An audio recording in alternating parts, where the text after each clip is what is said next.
Pagkatapos nga po mga idol na ma-eject si Victor Wembanyama sa pagkatalo ng San Antonio Spurs sa Game 4 kahapon laban sa Minnesota Timberwolves dahil sa pagsiko nito sa leeg ni Naz Reid, agad nga siyang pinagtanggol ng kanilang head coach na si Mitch Johnson nang sabihin nito hindi nga siya naniniwala na deserve ni Wembanyamang masuspindi.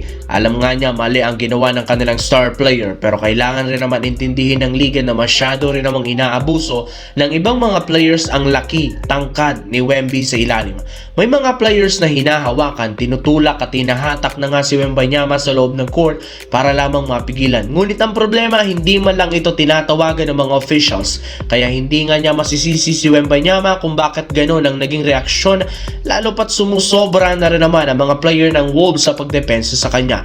Mismong si Wembanyama na ang nagsabi, mali ang kanyang ginawa sa Game 4 since nadala nga siya ng emosyon na rason ng pagkatalo. Pero kung siyang tatanungin, hindi rin naman niya deserve na masuspindi, gayong di rin naman siya isang dirty player. At ayon mismo sa NBA ngayon, makakapaglaro pa rin si Wembanyama para sa Game 5. Samantala, katulad ng napag-usapan natin, delikado ang Los Angeles Lakers na malaglag sa playoffs dahil kapag natalo sila sa Game 4 ngayong araw laban sa OKC, magtatapos na ang kanilang kampanya. Ibig sabihin, do or die game ang kanilang laro kontra sa defending champions. Ito ang pinakamahalagang laro ngayong taon at kagaya ng nakalipas na laban, nananatili silang dehado since wala pa rin naman silang nagagawang game plan. Pero kung ang mga fans ang tatanungin, may pag-asa nga sanang manalo ang Lakers sa last 3 games kung ginamit lamang nila ng mas maayos ang kanilang rookie na si Otto Thiero. Kayang-kaya sana nitong makipagsabayan sa physicality ng OKC. Sadyang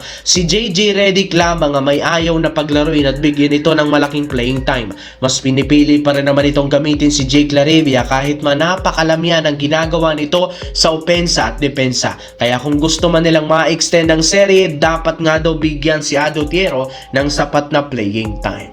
Sa kabilang banda, dito naman tayo. Naging worth it nga ang pagtanking ng Washington Wizards ngayong season matapos nilang makuha ang first overall pick sa NBA draft. Dahil nga sa pangyayaring ito, sila ang unang pipili na kukunin sa mga batang malalaro at prospect na papasok sa June. Base sa pinakahuling nilabas na balita, hindi na maghahanap pa ang Wizards dahil plano nga ng team kunin ang pinakamagaling na players sa draft class na si AJ Debazza. Isa rin naman nga itong forward na merong shooting, athleticism at galaw sa loob ng court na bagay katandem ni na Anthony Davis at Trae Young. Pero ayon sa ilang mga analysts, since matagal pa rin naman bago ang draft night, pwede pa rin namang magbago ang desisyon. In fact, posibleng i-trade ng Wizards ang first overall pick para makakuha ng mas solid na player na mas makakatulong kina Davis at Trae Young. Maraming pwedeng gawin ng Wizards pero as of now, Debazza talaga ang pinaka-target nilang kunin sa NBA draft.